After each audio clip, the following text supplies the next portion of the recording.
Lesson number 2 from Monday, April 3rd. The Son of Man returns. Revelation 14 contains the key texts in regard to the Lord's last day message to his people and to the world. Central to it all is the return of Jesus, the fulfillment of his promise that you will see the Son of Man sitting at the right hand of the power and coming with the clouds of heaven. Mark 14:62. Let's read Revelation 14:14.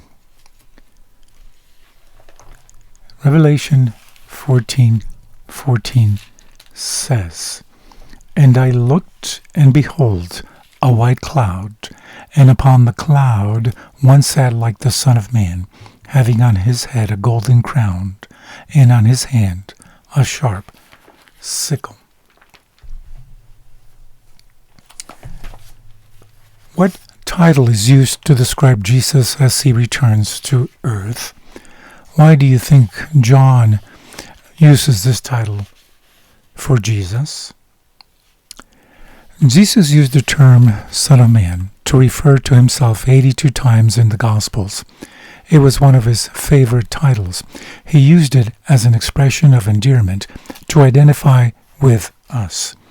He is a Savior who understands us. He has experienced our temptations and has passed through our trials. He is the Son of Man who is returning to take us home.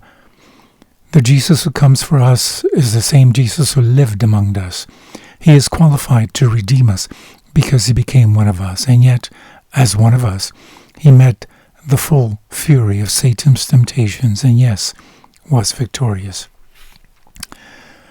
Comment, he thereby made it possible for us to have the same victory over Satan, any temptation, and any besetting sin. What do we learn from the following Bible verses in Matthew about Jesus, the Son of Man? First, Matthew 16:27 says, "For the Son of Man shall come in the glory of his Father with his angels, and then he shall reward every man according to his works."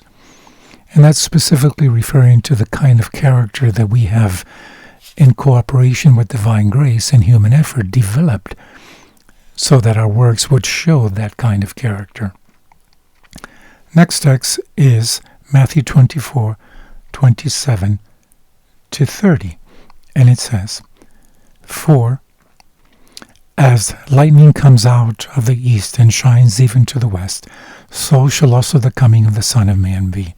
Verse 30, "And then shall appear the sign of the Son of Man in heaven, and then shall all the tribes of the earth mourn, and they shall see the Son of Man coming in the clouds of heaven with power and great glory." Matthew 25, verses 31-32 say, "When the Son of Man shall come in his glory, and all the holy angels with him, then shall he sit upon the throne of his glory. And before him shall be gathered all nations, and he shall separate them one from another, as a shepherd divides his sheep from the goats." And this separation also includes professed Christians, because not everyone who says, "Lord, Lord," will be saved eternally. Notice some elements in these passages. Number 1, Jesus, the Son of Man, is coming in glory with his angels. Number 2, he will divide the sheep, and that's what the judgment does. It separates those who not only did not accept Christ, but primarily those who professed Christianity, but did not cooperate in the process of sanctification, where God and man had a role to play for the transformation to occur. Number 3, the destiny of the nations and all humanity will be decided for eternity. Think about the term Son of Man and what it says of Christ's humanity. Though God, he became one of us, just like us, but unlike us, he never sinned. What amazing hope does this offer to you in terms of 1, knowing God's love for us, and 2, knowing that he can relate to your struggles and give you victory over them.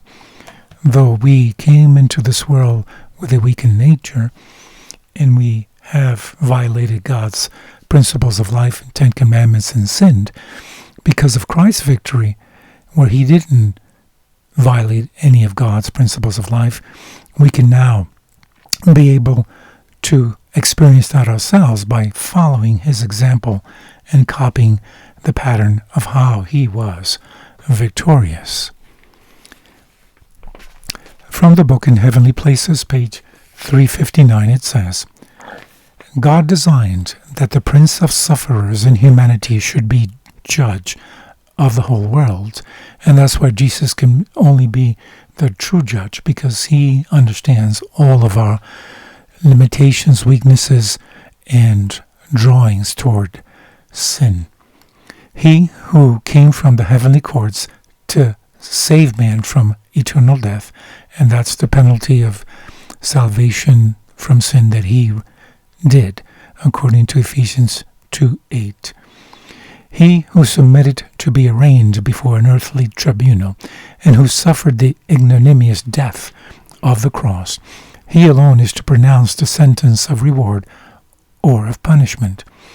He who submitted to the suffering and humiliation of the cross here in the counsel of God is to have the fullest compensation and ascend the throne acknowledged by all the heavenly universe as the King of Saints. He has undertaken the work of salvation and shown before unfallen worlds and the heavenly family that the work he has begun he is able to complete. In other words, the initial rescuing from the forgiveness and power and penalty of sin, he can continue that if we cooperate with him in the sanctification process to be transformed to his image, as we choose and put human effort toward living within the principles of God's 10 Commandments.